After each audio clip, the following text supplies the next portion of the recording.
एक 16 साल का लड़का रोड पर खड़ा था और क्या देखता है कि इंसानों को सेल और परचेज करने की मंडी लगी हुई है जिसमें स्याफाम लोगों को जंजीरों के साथ जकड़ा गया हुआ है और उनको खरीदा और बेचा जा रहा है। और बड़े बड़े पोस्टर लगे हुए हैं जिन पर लिखा हुआ है कि जो भी गुलाम खरीदने आए वो नगद पैसे लेकर आए क्योंकि यहाँ पर उधार नहीं चलता। जब ये लड़का ये वाकया देखता है तो साथ खड़े अपने दोस्त को कहता है कि देखना, अगर जिंदगी में कभी ये मौका मुझे मिला तो मैं ये निज़ाम बदल दूंगा, खत्म कर दूंगा। ये वाकया देखने के बाद एक 16 साल का बच्चा एक बहुत ही बड़ा ख्वाब देख लेता है। मैं बात कर रहा हूँ अमेरिका के 16वें प्रेसिडेंट अब्राहम लिंकन की। तो फ्रेंड्स, आज हम बात करेंगे सर अब्राहम की सक्सेस स्टोरी के बारे में कि वो कैसे गरीब घराने से व्हाइट हाउस तक पहुंचे और उनको कितनी मुश्किलात फेस करना पड़ी तब जाकर ये अमेरिका के प्रेसिडेंट बने। मैं सुफियान अली और आप देख रहे हैं हमारा यूट्यूब चैनल नॉलेज गेट। अगर अभी तक आपने हमारा चैनल सब्सक्राइब नहीं किया तो काइंडली अभी कर दें और वीडियो पसंद आए तो लाइक एंड शेयर भी जरूर कीजिए। अब्राहम लिंकन का बचपन बहुत ही ज्यादा गरीबी में गुजरा था। इनके वालिद के साथ इनकी शुरू से ही नहीं बनती थी। इनके वालिद काफी सख्त मिजाज के थे और अक्सर इन्हें मारा भी करते थे। इनकी वालदा की डेथ अभी ये छोटे ही थे कि कोई गलत जड़ी बूटी मुंह में जाने की वजह से उनकी डेथ होगी और इनके वालिद ने दूसरी शादी कर ली। इनको अपनी सौतेली माँ से तो कोई शिकवा नहीं था, मगर इनके वालिद ने इन्हें स्कूल भेजने के लिए कोई भी पैसा नहीं दिया और इनका वालिद काफी सख्त था और खेत में मजदूर की तरह इनसे काम लिया करता था। इनके गांव के पास ही एक रिटायर्ड जज का घर हुआ करता था। अब्राहम ने उनसे रिक्वेस्ट की कि अगर वो अपनी बुक्स इन्हें पढ़ने के लिए दे दें तो उसके बदले में मैं उनका घर का काम कर दिया करूंगा। जज ने अब्राहम की लगन को देखकर बुक्स को पढ़ने और उसको खुद से गाइड करना शुरू कर दिया। और कुछ अर्सा पढ़ने के बाद इन्होंने अपने घर से दूर जाकर एक स्टोर पर काम करना शुरू किया ताकि ये अपने आज़ादी खर्च जो है वो पूरा कर सकें। मगर उस स्टोर को मुसलसल लॉस होने की वजह से उसके मालिक ने वो स्टोर बंद कर दिया और अब्राहम को जॉब से निकाल दिया। जब ये स्टोर पर काम करता था तो इसकी जान पहचान काफी लोगों से हो चुकी थी। लोग इसको काफी ईमानदार समझते थे। एक दफा हुआ कुछ यूं था कि अब्राहम के स्टोर से एक औरत कुछ सामान लेकर गई तो उसके जाने के बाद अब्राहम को शक हुआ कि जो सामान इसने वजन करके दिया है उसका वजन थोड़ा कम रह गया था। तो इसने कुछ सामान लिया और उस औरत के घर दे आया ताकि जितना वजन कम था पूरा किया जा सके। ऐसे और भी कोई इंसिडेंट्स हैं जिसने सोसाइटी में अब्राहम को काफी फेमस कर दिया। इन दिनों 1732 में अमेरिका में इलेक्शन होने थे तो अब्राहम ने वो इलेक्शन लड़ने का सोचा। अब्राहम को लगता था कि ये वो इलेक्शन जीत जाएगा क्योंकि इसकी सोसाइटी में काफी अच्छी जान पहचान हो चुकी थी और लोग इसको ईमानदार भी समझते थे। मगर ये वो इलेक्शन बुरी तरह से हार गया।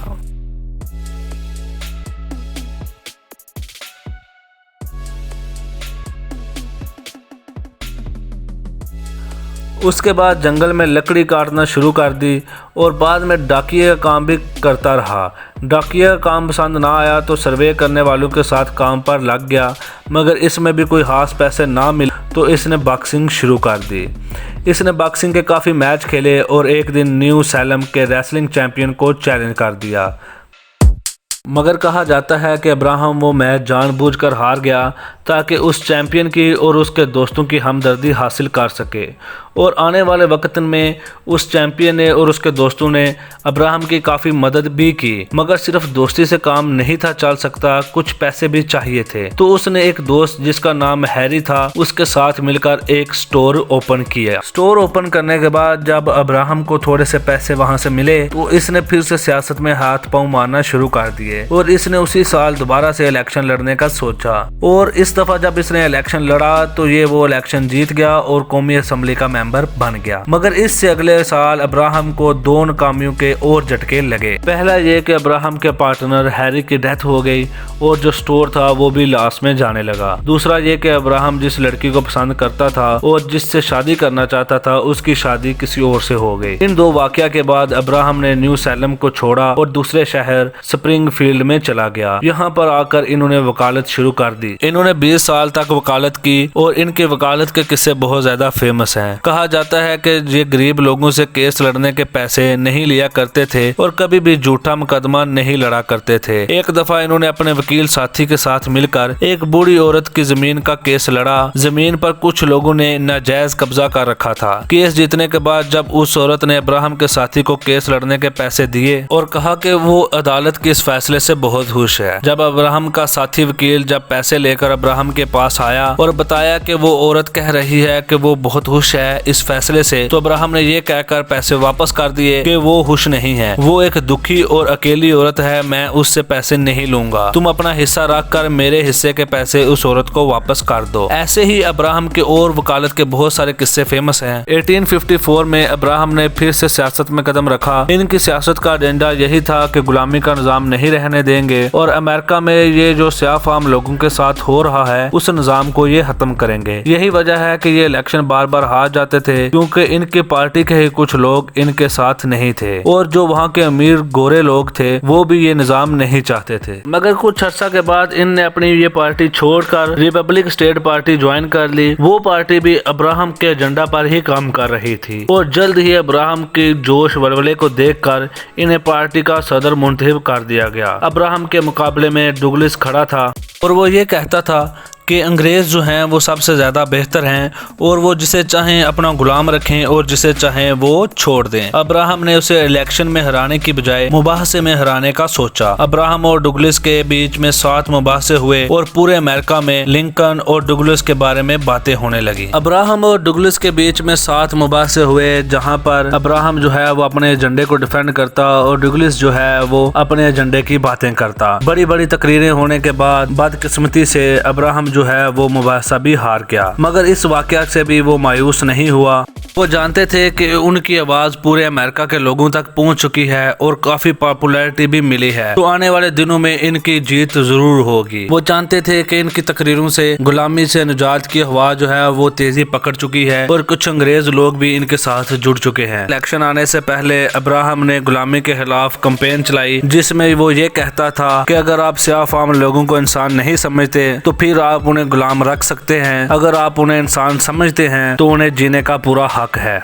अब्राहम 3-3 घंटे की बड़ी बड़ी तकरीरें करता। अब्राहम के जबरदस्त तकरीर मैगजीन और न्यूज़पेपर में आने लगी। स्याह फाम और गोरू में अब्राहम फेमस हो चुका था। अब्राहम ये इलेक्शन भी हार जाता, मगर इस दफा इसकी किस्मत ने इसका बहुत बड़ा साथ दिया। हुआ कुछ यूं कि इसकी मुखालिफ पार्टी जो है वो 2 टुकड़ों में बट गई। उनमें आपस में कुछ क्लैश आ गए जिसकी वजह से वो आपस में बट गए, जिससे उनके वोट भी आपस में जो थे वो बट गए। अब्राहम का एजेंडा और मुखालिफ पार्टी का टूट जाना इसलिए बहुत फायदेमंद साबित हुआ और 1860 में इलेक्शन हुआ, उसमें अब्राहम जीत गया। जी हाँ, इस दफा अब्राहम इलेक्शन जीत गया।